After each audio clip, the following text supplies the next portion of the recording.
How to generate Ghibli image. In this video, I'm going to show you how you can turn your regular photos into Ghibli form. First of all, open the web browser that you use. In this video, I'm using Google Chrome.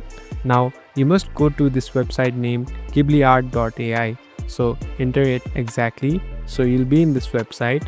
Now, first, you must sign in with Google or create an account in this website. Here on the middle, you can see this Try for Free button. Tap on Try for Free. Here, upload the image that you want to convert. Tap here, and now you can select whichever image that you want to convert. Tap on the image and tap on Done. So here on the bottom, you can see the prompts that are available. So you can directly tap on Transform into Ghibli style, and here on the bottom, tap on Generate Ghibli image. So this will take some time. You must wait, and you'll be able to download, and you can share it with your friends and in other social media platforms.